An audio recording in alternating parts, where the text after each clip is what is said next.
Bacaan Alkitab hari ini diambil dari kitab 1 Yohanes 2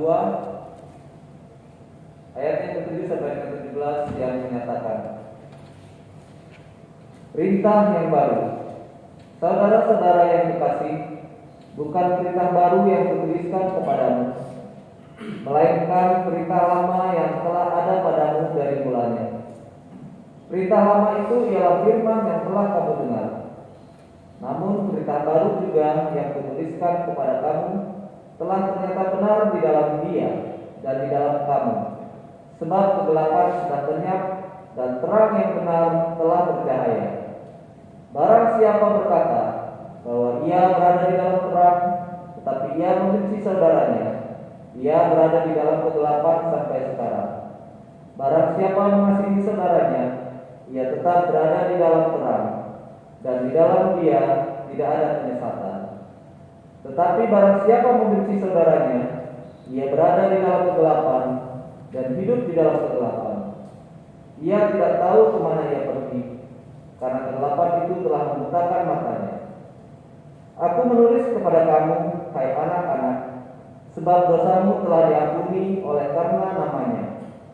Aku menulis kepada kamu, hai bapak-bapak, karena kamu telah mengenal Dia yang ada dari mulanya. Aku menulis kepada kamu, hai orang-orang muda, karena kamu telah mengalahkan yang jahat. Aku menulis kepada kamu, hai anak-anak, karena kamu mengenal Bapa. Aku menulis kepada kamu, hai bapak-bapak, karena kamu mengenal Dia yang ada dari mulanya.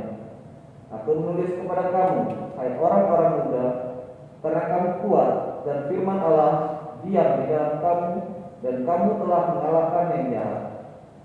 Janganlah kamu mengasihi dunia dan apa yang ada di dalamnya. Jika orang mengasihi dunia, maka kasih akan Bapa tidak ada di dalam orang itu. Sebab semua yang ada di dalam dunia, yaitu keinginan daging dan keinginan mata, serta keangkuhan hidup, bukanlah berasal dari Bapa, melainkan dari dunia.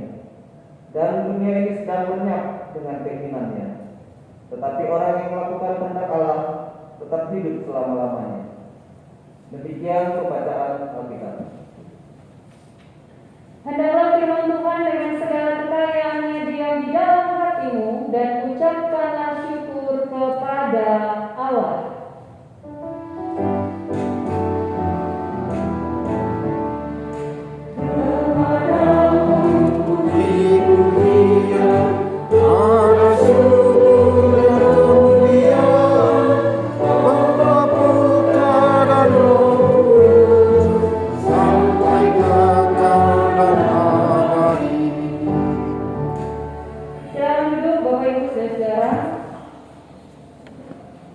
Shalom.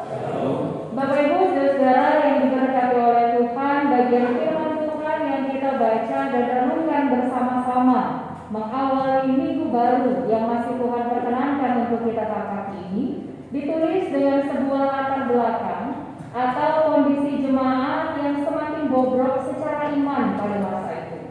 Kenapa dikatakan semakin bobrok? Karena pemahaman orang-orang yang ada pada masa itu, mereka mengaku percaya bahwa Yesus Kristus itu adalah Tuhan dan juga Juru Selamat. Tetapi ternyata yang mereka akui itu tidak sepadan dengan tingkah laku, dengan pola pikir mereka sebagai orang percaya. Karena ternyata dijumpai sebuah kenyataan, Bapak Ibu Saudara, meskipun mereka mengaku bahwa Yesus Kristus itu adalah Tuhan dan Juru Selamat, tapi di sisi yang lain mereka kerap kali hidup di dalam kegelapan. Kegelapan yang seperti apa? Satu contoh sederhana. Mereka kerap kali beribadah, mereka kerap kali mengumbar-umbar kepada banyak orang bahwa saya percaya kepada Yesus Kristus. Tapi di sisi yang lain, hubungan mereka satu dengan yang lain ternyata tidaklah harmonis. Di satu sisi mereka katakan, ya Yesus adalah Tuhan dan Juru Selamatku. Tapi di sisi yang lain, mereka hidup saling membenci satu dengan yang lain. Dengan keberadaan yang seperti ini, Bapak Ibu Saudara, firman Tuhan hadir. Yohanes secara khusus hadir dan mengingatkan bahwa seharusnya orang percaya pada masa itu harus bisa hidup jauh lebih baik lagi. Kenapa demikian? Ada dua alasan.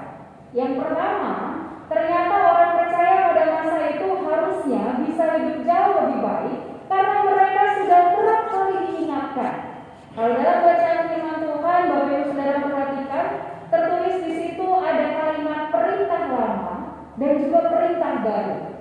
Jadi sebetulnya perintah lama dan juga perintah baru ini adalah dua hal yang saling berkaitan. Kenapa dikatakan sebagai sebuah perintah lama? Karena sebelumnya sudah pernah diucapkan, sebelumnya sudah pernah diingatkan tentang bagaimana seseorang harus menjalin hubungan yang baik dengan sesamanya. Dan kemudian karena adanya situasi dan kondisi di mana orang percaya pada masa itu semakin bobrok dalam imannya, akhirnya diingatkan kembali lagi. Jadi alasan yang pertama, kenapa orang percaya seharusnya bisa hidup jauh lebih baik? Karena sudah sering kali diingatkan. Lain ceritanya kalau tidak pernah diingatkan ya Bapak Ibu Saudara, tidak pernah ditegur, tidak pernah diingatkan. Ini sudah sering kali diingatkan, tapi masih saja hidup dalam kegelapan. Dalam hal ini saling membenci satu dengan yang lain. Hal yang kedua yang semakin menguatkan adalah karena orang percaya sudah diampuni dosanya oleh Tuhan. Ini hal yang menarik Bapak Ibu Saudara. Karena ketika seseorang itu sudah diampuni dosanya oleh Tuhan, ketika orang percaya itu sudah dianugerahkan yang namanya keselamatan kekal daripada Tuhan, seharusnya itu membuat orang percaya hidup semakin lebih baik. Itu membuat orang percaya hidup semakin saling mengasihi satu dengan yang lain. Kenapa? Karena kita sudah terlebih dahulu diampuni dosanya dan diselamatkan oleh kasih karunia Tuhan. Kemudian penekanan khusus dalam firman Tuhan yang kita baca dan renungkan pada saat ini diberikan pada kategori umur atau peran sebagai anak-anak, bapak-bapak, dan juga orang-orang muda. Mengapa demikian? Karena yang terjadi pada masa itu Bapak Ibu Saudara, ternyata banyak di antara kaum anak-anak, banyak di antara orang-orang muda, bahkan bapak-bapak yang lebih sering hidup tidak sepadan dengan firman Tuhan. Lebih kerap kali hidup saling membenci satu dengan yang lain. Persaingan sangat kuat, iri hati sangat kental. Kalau ada yang bertanya, kenapa kaum perempuan tidak ditulis? Ya? Kenapa kaum perempuan tidak disebutkan? Maka ini erat kaitannya dengan budaya yang terjadi dan berkembang pada saat itu adalah budaya patriarkal, di mana kaum laki-laki atau kaum bapak ini mendapat peran yang jauh lebih penting. Sedangkan kaum perempuan ini jarang sekali diekspos. Kalaupun ada di antara kaum perempuan yang juga hidup tidak sepadan dengan isi kebenaran firman Tuhan, mereka dianggap kerap kali tidak ada. Tapi ketika kaum laki-laki, kaum bapak, orang-orang muda hidup tidak dekat dengan Tuhan, maka ini jadi satu perhatian yang penting. Bapak Ibu Saudara yang diberkati oleh Tuhan, bagian firman Tuhan ini ditutup dengan sebuah penekanan bahwa manusia itu ada di dalam dunia, tapi jangan sampai manusia mengasihi dunia. Ini yang perlu kita lihat bersama. Kenapa sampai akhirnya ada tulisan atau ada firman Tuhan yang mengatakan janganlah engkau mengasihi dunia. Mengasihi di sini tidak boleh kita pahami hanya sekedar dari katanya saja, ya. Tapi bicara soal mengasihi ini berarti manusia lebih condong untuk mengikuti segala keinginan duniawi dan pada akhirnya melupakan hakikatnya sebagai orang percaya. Tugasnya manusia itu adalah untuk memelihara dan merawat dunia yang ada di sekitar kita. Tapi ketika manusia lebih memilih untuk mengasihi dunia ketimbang mengasihi Allah, maka ini suatu hal yang harus diwaspadai, saudara. Karena ketika manusia lebih cenderung mengasihi dunia dan mengikuti segala keinginan kedagingan, itu berarti kasih karunia Allah tidak bekerja di dalam dirinya. Kemudian diingatkan juga bahwa dunia ini identik dengan yang namanya keinginan daging, yang namanya keinginan mata, bahkan keangkuhan. Sehingga setiap orang percaya harus jauh lebih peka, sehingga tidak hanya terseret masuk lebih dalam lagi, tapi boleh mempertahankan iman percaya dan kesetiaan kita kepada Tuhan. Bapak Ibu Saudara yang diberkati oleh Tuhan, dari bagian firman Tuhan yang kita baca dan renungkan bersama-sama pada pagi hari ini, ketika kita boleh diingatkan kembali bahwa ada sebuah perintah lama, tapi ada juga perintah baru yang sudah kerap kali diingatkan. Bagaimana kita bisa hidup bukan hanya menjalin hubungan yang baik dengan Tuhan, bukan hanya sekedar mengaku saya orang Kristen, saya percaya bahwa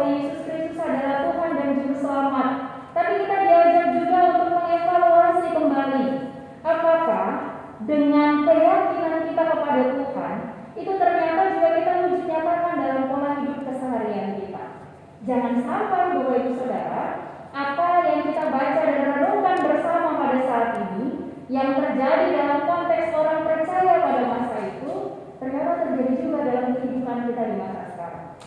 Ada banyak orang dengan bangga menyatakan, saya orang Kristen, saya rajin pergi ke gereja, saya rajin ikut peribadatan ini, itu, dan lain sebagainya. Meskipun ada di masa-masa pandemi, setiap ibadah dilakukan dengan cara live streaming, luring, dan lain sebagainya, saya tidak pernah melewatkan. Selalu saya ikuti. Apa artinya itu semua Bapak Ibu Saudara? Ketika ternyata dalam kehidupan kita dari hari ke hari, satu dengan yang lain, ternyata iri hati itu tidak pernah berhenti. Ternyata yang namanya dendam itu tidak pernah selesai. Ternyata yang namanya akar kepahitan itu semakin mengakar dan semakin dalam kehidupan orang percaya. Dari bagian firman Tuhan kita diingatkan bersama-sama. Ketika yang menjadi tema perenungan kita pada saat ini bicara tentang komunikasi spiritual, maka yang mau diingatkan Bapak Ibu Saudara, mari menjalin hubungan yang semakin akrab dengan Tuhan. Karena ketika kita sungguh-sungguh menjalin hubungan yang akrab dengan Tuhan, bukan hanya sekedar ketika perlu saja baru kita datang kepada Tuhan, bukan hanya sekedar sebagai rutinitas. Iya, Bu Pendeta kan nggak enak, namanya orang Kristen. Hari Minggu kalau nggak pergi ke gereja, ya berarti harus lihat HP atau televisi untuk nonton tayangan live streaming ibadah hari Minggu. Tidak hanya sekedar sampai di situ, tapi kita diajak untuk melihat dan mengingat bersama-sama, mengevaluasi diri kita masing-masing. Sudahkah kita sungguh-sungguh menjadi pelaku sabda kebenaran firman Tuhan? Hal yang paling sederhana, sudahkah kita mengampuni kesalahan orang lain? Sudahkah kita berupaya untuk mengikis yang namanya kebencian? Siapalah manusia yang tidak punya rasa sakit hati? Siapalah manusia yang tidak pernah punya rasa tersinggung? Siapalah manusia yang pasti sebaik apapun orangnya, kadang-kadang kita rasa, aduh benci sekali aku lihat wajahnya, benci sekali aku lihat dia perlakukan saya seperti ini, seperti itu, dan lain sebagainya. Tapi dari firman Tuhan ini kita diingatkan bersama, saudara. Mari mengasihi dengan bersungguh. Mari berproses membangun komunikasi spiritual yang intim bersama-sama dengan Tuhan. Karena ketika kita sungguh-sungguh menjadikan Tuhan sebagai yang paling utama dalam kehidupan ini, maka Tuhan juga yang memampukan kita dalam kebersamaan dengan orang-orang di sekitar kita, dengan segala keterbatasan kita sebagai manusia, dengan segala kerentanan kita sebagai orang percaya. Tuhan mampukan kita untuk hadir dan saling mengasihi, bahkan menjadi saluran berkat Tuhan bagi banyak orang. Yang paling utama, Bapak Ibu Saudara, di bagian akhir pemberitaan firman Tuhan dikatakan, bagaimana kita bisa menjadi terangnya Tuhan di dalam kehidupan ini. Firman Tuhan katakan, dunia ini penuh dengan kegelapan. Tapi ketika orang percaya hadir, jangan ikut-ikutan masuk ke dalam kegelapan. Tapi dengan keterbatasan kita, mari upayakan kita punya terang yang dari Allah asalnya. Mari upayakan supaya terang yang kita terima dari Allah itu tetap bercahaya. Meskipun ada di tengah kegelapan, meskipun terangnya itu kecil sekali, tapi mari upayakan jangan sampai terang itu padam.